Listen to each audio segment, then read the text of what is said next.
Verseau. Bienvenue sur ma chaîne. Cette lecture est destinée aux personnes nées sous le signe du Verseau, Soleil, Lune et Ascendant. J'espère sincèrement que vous vous portez bien, que vous êtes protégés et que vous passez une belle journée. Découvrons maintenant ce que les cartes ont à vous révéler. Stop. Vraiment. Quoi que vous fassiez avant l'apparition de ce message, quel que soit l'onglet sur lequel vous vous apprêtiez à cliquer, quelle que soit la responsabilité qui réclamait votre attention, patientez un instant.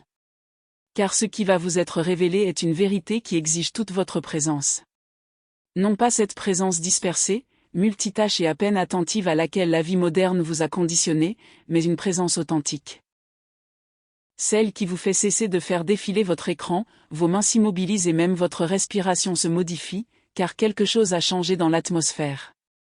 Et cette part de vous qui comprend les choses avant même que votre esprit conscient ne puisse les traiter vient d'envoyer un message à travers tout votre système nerveux. Écoute. C'est important. C'est ce que tu attendais d'entendre, même sans t'en rendre compte. Une révélation va faire irruption dans votre vie aujourd'hui, mardi 25 août 2026, et vous laissera sans voix. Non pas qu'elle soit confuse ou difficile à comprendre, mais parce qu'elle sera si intensément, douloureusement, presque accablante d'évidence que la partie de votre cerveau responsable de la mise en mots de cette prise de conscience risque de vous faire défaut un instant. Vous tenterez d'ouvrir la bouche et d'expliquer ce que vous comprenez soudain, mais aucun son ne sortira. Non pas parce que vous êtes muet au sens courant du terme, mais parce que ce dont vous êtes témoin pour la première fois dépasse les limites du langage.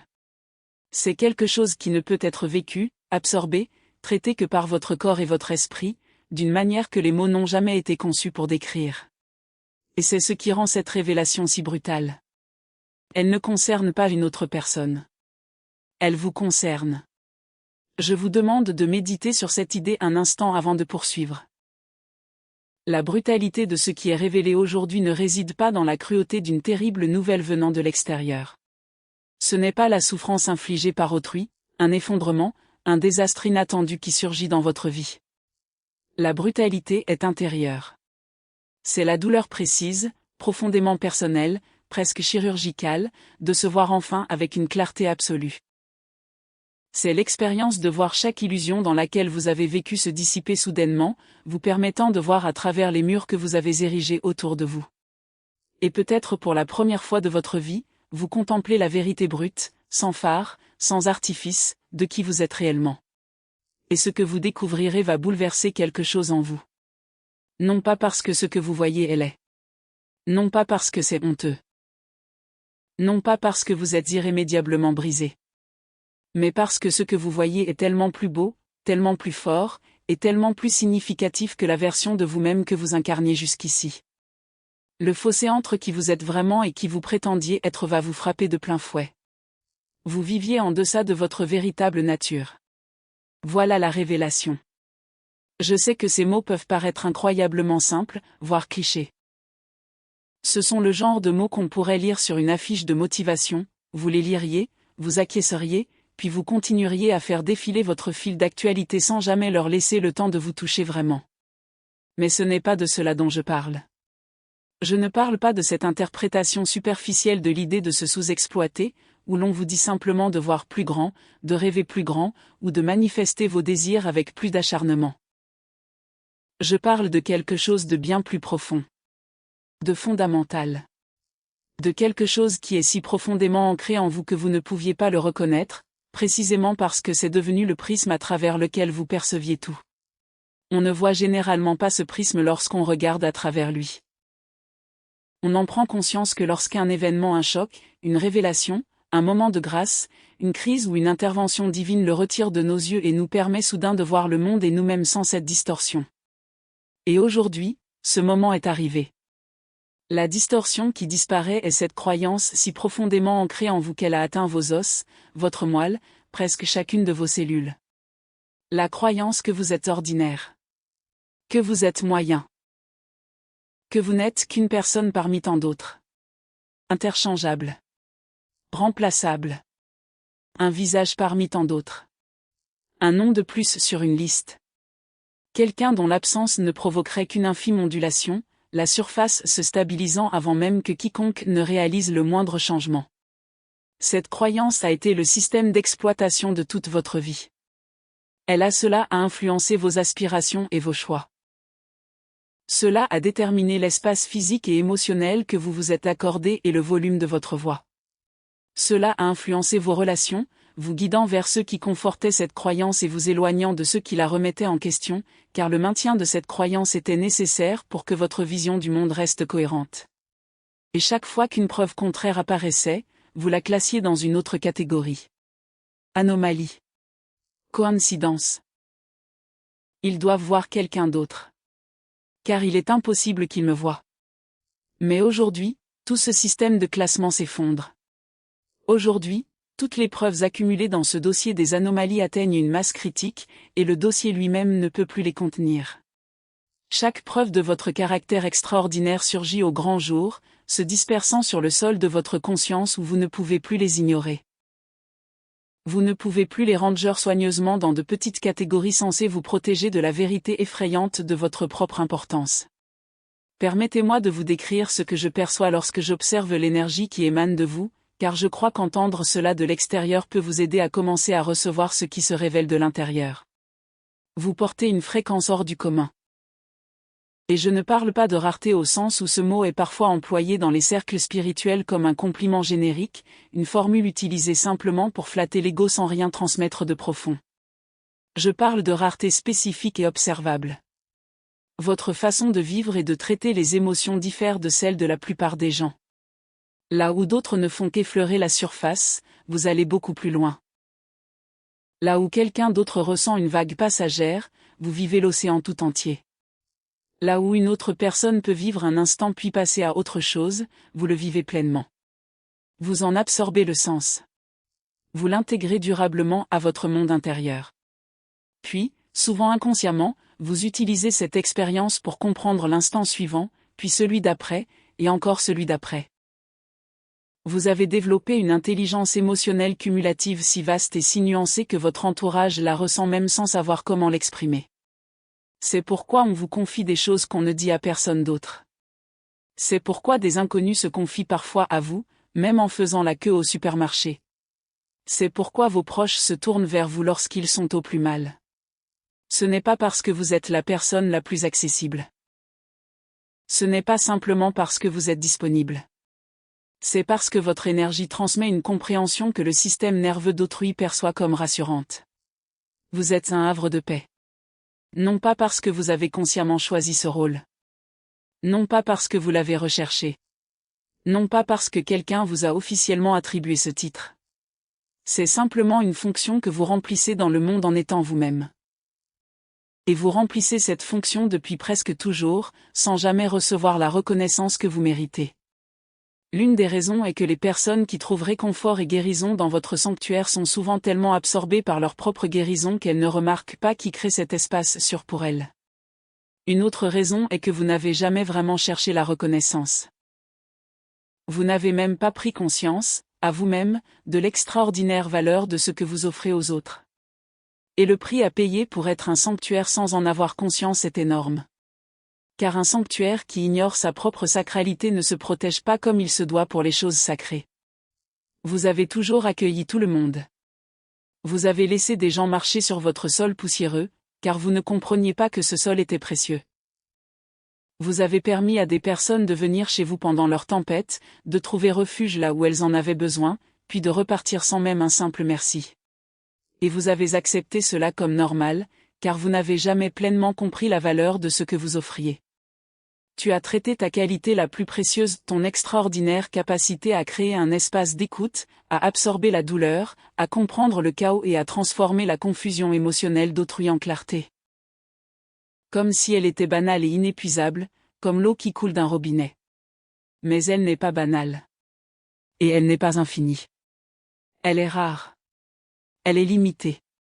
Et elle a été épuisée bien au-delà de ce qui est sain ou durable, car tu l'as distribuée à quiconque te le demandait, sans te demander si chacun méritait réellement d'avoir accès à une chose aussi précieuse. Et je vous interpelle sur un point.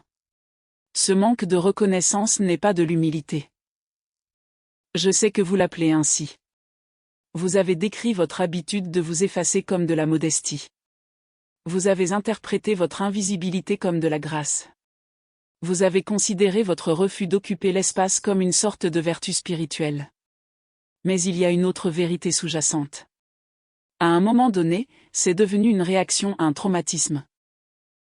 Et pour beaucoup d'entre vous, cela s'est produit si tôt dans la vie que vous n'avez même pas de souvenir conscient du moment précis de cette transition. Vous avez appris qu'être remarqué pouvait être dangereux. Vous avez appris que se démarquer pouvait susciter des critiques, de la jalousie, des punitions, de l'abandon, ou une autre forme de souffrance à laquelle votre jeune moi n'avait pas les ressources émotionnelles pour survivre. Alors vous avez développé une stratégie. Une discrétion stratégique. Vous avez appris à atténuer votre propre lumière, non pas parce qu'elle était trop intense pour vous, mais parce qu'elle l'était pour les autres. Et leur malaise face à votre éclat est devenu une responsabilité que vous pensiez devoir gérer. Vous avez passé une grande partie de votre vie à gérer le malaise que votre existence suscitait chez les autres. Relisez cette phrase. Laissez-la vraiment s'imprégner en vous. Vous vous êtes fait plus petit, plus discret, moins visible, moins exigeant, moins extraordinaire. Non pas parce que ces qualités vous définissent vraiment, mais parce que les afficher rassurait les autres. Vous avez troqué votre plénitude contre leur confort. Et cet échange s'est fait si lentement, si progressivement, un petit compromis après l'autre, qu'au moment où vous vous êtes enfin regardé dans le miroir, vous ne reconnaissiez plus la personne qui avait toujours été là. Vous ne reconnaissiez plus que la version que vous aviez créée pour le public. La version rassurante. La version maîtrisable. La version qui ne menaçait personne. La version qui ne faisait pas d'ombre à personne. La version qui n'obligeait personne à remettre en question ses propres choix simplement parce que vous viviez différemment. Mais aujourd'hui, ce miroir commence à se fissurer. Et derrière l'image que vous avez créée pour le monde extérieur, votre véritable nature se dresse là, clignant des yeux sous cette lumière soudaine. Et cette véritable nature de vous-même est bien différente de ce que vous imaginiez. Elle ne ressemble en rien à la personne petite, docile et ordinaire que vous vous étiez persuadé d'être. Votre véritable nature est immense. Votre véritable nature rayonne. Votre véritable nature possède une force si naturelle et si spontanée que, de l'intérieur, elle ne se manifeste même pas comme telle. Et c'est précisément pourquoi vous ne l'avez jamais reconnue. De l'intérieur, elle ressemblait simplement à de la sensibilité. À une trop grande émotivité. À une trop grande sensibilité. À toutes ces qualités que le monde vous a sans cesse qualifiées de faiblesse. Toutes ces choses que vous avez tenté de réprimer. Toutes ces choses pour lesquelles vous vous êtes excusé. Toutes ces choses que vous avez essayé de surmonter. Et voici la révélation brutale, bouleversante et indicible. Ces choses n'ont jamais été vos faiblesses. C'étaient précisément les qualités qui vous rendaient irremplaçables. Maintenant, je dois vous emmener plus loin, car la révélation ne s'arrête pas à une vision claire de vous-même. Elle imprègne chaque aspect de votre vie et commence à éclairer ce qui agissait dans l'ombre. Des choses que vous avez acceptées sans les remettre en question. Des choses que vous avez tolérées sans les examiner. Des choses que vous avez continué à permettre, non pas parce qu'elles vous étaient réellement bénéfiques, mais parce que votre croyance en votre propre banalité vous a convaincu que vous n'aviez pas le droit d'espérer mieux. Observez vos relations. Et cette fois, observez-les vraiment. Ne les examinez pas à travers le prisme de vos anciennes croyances. Observez-les à la lumière de ce qui vous est révélé aujourd'hui. Combien de personnes présentes dans votre vie le sont parce qu'elles vous voient vraiment et apprécient toute la plénitude de qui vous êtes? Et combien restent parce qu'ils profitent de cette version édulcorée de vous-même, celle qui ne demande presque rien et donne presque tout? C'est une question brutale. Et c'est voulu. Car les schémas relationnels que vous avez entretenus sont le reflet direct de la croyance qui est en train de se déconstruire. Et une fois que cette croyance commence à disparaître, les schémas qui en découlent deviennent visibles d'une manière indélébile. Vous avez toujours été celui ou celle qui donne, dans presque toutes les relations que vous avez entretenues. L'oreille attentive. La personne qui offre un soutien émotionnel. Celle qui se souvient des anniversaires. Celle qui prend des nouvelles de quelqu'un qui traverse une période difficile. Celle qui est là à 3 heures du matin quand on a besoin de vous. Mais combien de fois vous êtes-vous demandé qui serait là pour vous à 3 heures du matin si c'était vous qui étiez au bout du rouleau?